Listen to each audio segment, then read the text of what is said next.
नमस्कार मित्रों, जैसा कि आप सभी को जानकारी है कि कल हमने साधारण योग अभ्यास में कुछ एक्सरसाइज की थी। योगासन जैसे ताड़ासन, ग्रीवाचालन अर्थात गर्दन की एक्सरसाइज, स्कंद चालन अर्थात कंधों की एक्सरसाइज। आज के युग में इस जीवन शैली को जो हमने आज अपना रखी है, इन एक्सरसाइजेज का बहुत ज़्यादा महत्वपूर्ण रोल है, क्योंकि हम किसी न किसी रूप में मोबाइल, कंप्यूटर इनका अधिक से अधिक इस्तेमाल कर रहे हैं, जिससे हमारे गर्दन, कंधे, कमर और सिर दर्द में वृद्धि हो जाती है। साथ ही साथ सर्वाइकल स्पॉन्डिलाइटिस जैसी बीमारियां इस समय आम हो गई हैं। तो इन बीमारियों से बचने के लिए इन एक्सरसाइज को आप कभी भी किसी समय भी आप अपने जीवन में उतार सकते हैं, दैनिक जीवन में उतार सकते हैं और इनसे लाभ ले सकते हैं। आइए आज बात करते हैं हम प्राणायाम के बारे में, जो आज बहुत ही महत्वपूर्ण रोल अदा करेगा। क्यों? क्योंकि प्राणायाम करने से हमारी पाचन शक्ति, हमारी श्वसन क्रिया, हमारी ब्लड सर्कुलेशन और हमारे उत्सर्जन तंत्र अर्थात जो हमने खाया है वो पच गया, पचने के बाद जो मल हुआ वो मल अच्छी प्रकार से हमारे शरीर से निकल जाए, ये कहलाती है निष्कासन क्रिया। तो प्राणायाम करने से जहाँ हमारे शरीर में श्वसन क्रिया यानी कि सांस लेने की छोड़ने की प्रक्रिया ठीक होती है, वहीं हमारे शरीर में रक्त का परिभ्रमण, रक्त संचार सही होता है। उसी के साथ साथ हमारे शरीर में पाचन तंत्र मजबूत होकर के हमारी पाचन शक्ति बढ़ जाती है, जो हमारे शरीर को मजबूत बनाती है। साथ ही साथ जो हमारे शरीर में बेकार का बचा हुआ पदार्थ मल रूप में होता है, वो अच्छी प्रकार से निष्कासित हो जाता है। तो आज के युग में प्राणायाम का बहुत ही महत्व है। प्राणायाम को करने से पहले आप जानें कि प्राणायाम क्या है।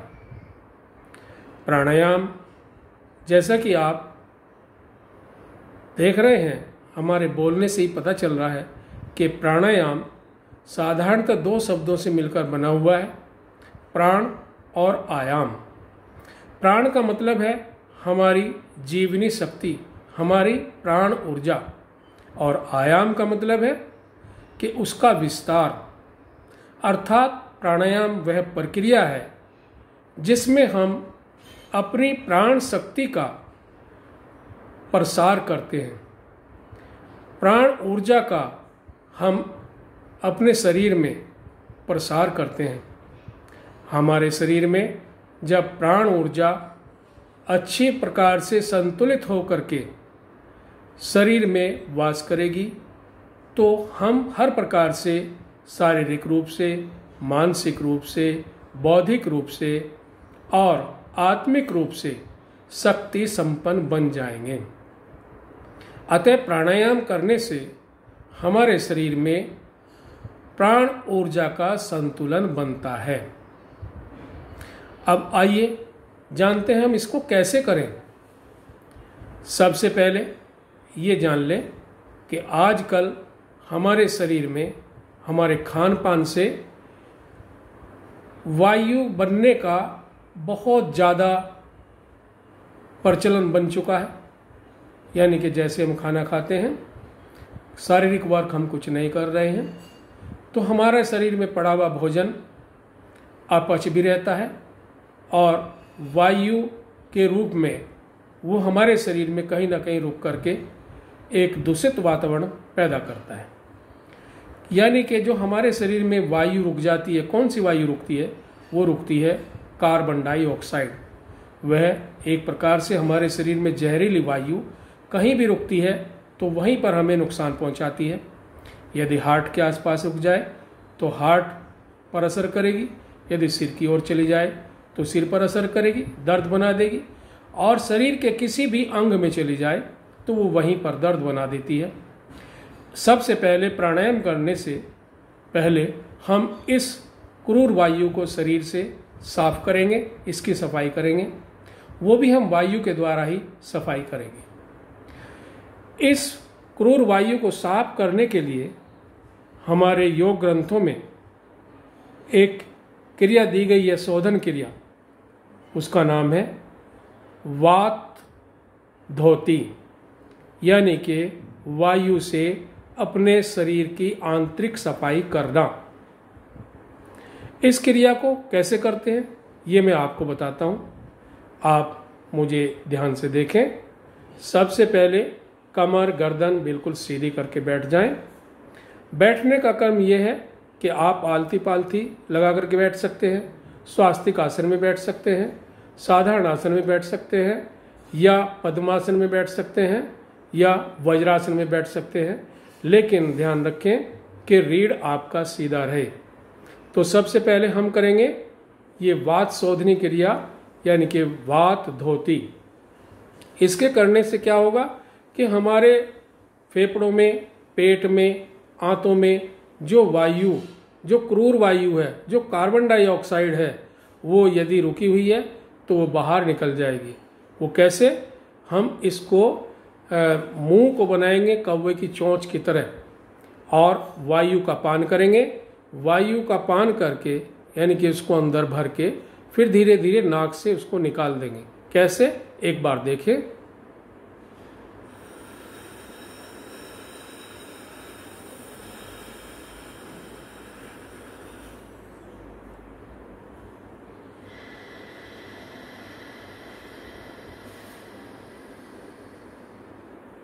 फिर से धीरे धीरे भरे।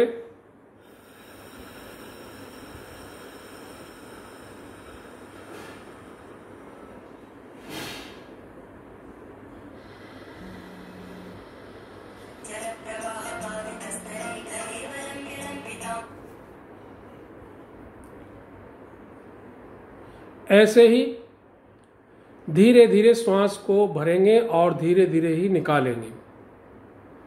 अब इसके बाद ये क्रिया आपको 1 से और 11 बार तक करनी है। तो जब आप इसको 11 बार तक कर लेंगे तो हमारे शरीर में जो कार्बन डाइऑक्साइड है वो बाहर निकल जाएगी। जैसे ही हम गहरे श्वास को, यानी कि मुंह से गहरे श्वास को खींचेंगे तो ऑक्सीजन की मात्रा हमारे शरीर में जाएगी और शरीर से जो कार्बन होगा उसको जला करके वो पर श्वास के द्वारा बाहर निकाल देगी। इसके बाद हम करेंगे अनुलोम विलोम प्राणायाम। ये क्या है?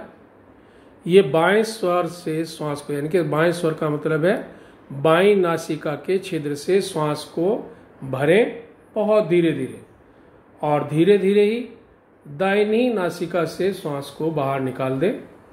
जब बाहर निकाल देंगे तो वहीं से दाहिनी नासिका से श्वास को अंदर भरें और बाएं से बाहर निकाल दें।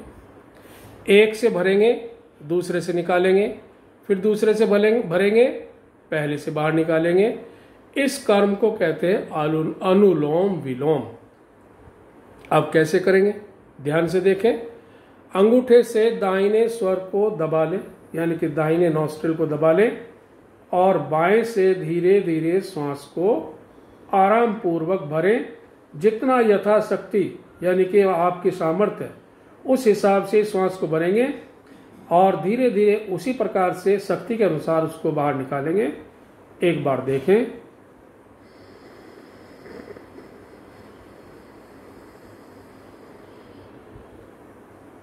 अब दाहिने छोड़ें,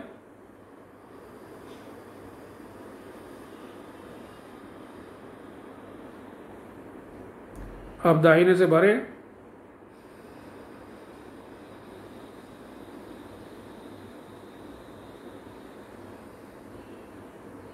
बाएं से छोड़ें,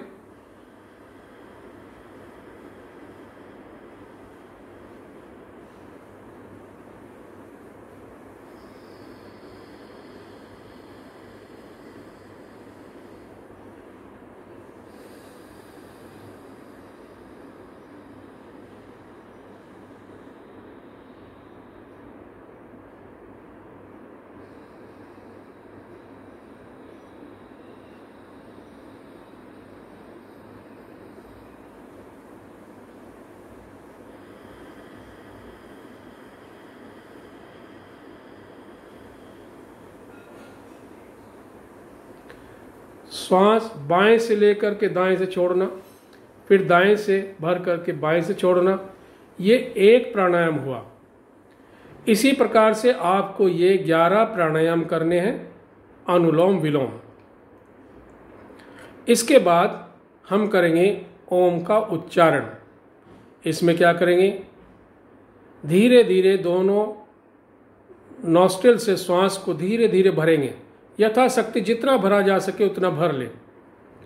फिर भरने के जिस समय आप श्वास को भरेंगे उस समय महसूस करें कि ए की ध्वनि के साथ आप श्वास को अंदर भर रहे हैं। फिर धीरे से श्वास को ऊ की ध्वनि से ऊपर उठाएं और मैं की ध्वनि से धीरे धीरे बाहर निकालें, ये महसूस करें। अब देखिए कैसे करते हैं, मैं आपको करके बताता हूँ। कमर गर्दन सीधी, धीरे धीरे श्वास को अंदर नाकों से भरें।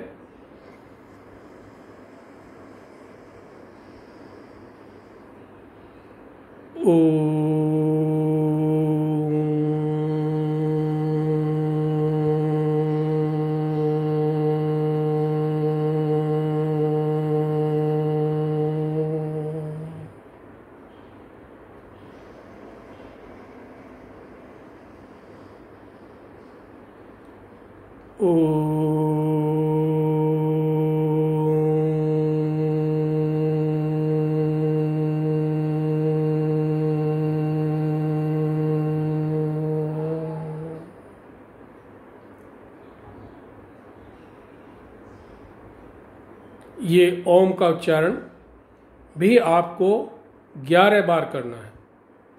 अर्थात सबसे पहले आप करेंगे वात धोती 11 बार, मुंह से श्वास खींच के नाक से निकालना। दूसरे में करेंगे आप अनुलोम विलोम प्राणायाम, बाएं से भरेंगे दाएं से छोड़ेंगे, दाएं से भरेंगे बाएं से छोड़ेंगे। इस प्रकार से 11 बार करें। फिर इसके बाद करेंगे ओम की ध्वनि, ओम का उच्चारण। इसमें श्वास धीरे धीरे नाक से भरेंगे और मैं की ध्वनि के साथ उसको बाहर निकाल देंगे। आज इतना ही, बाकी फिर धन्यवाद।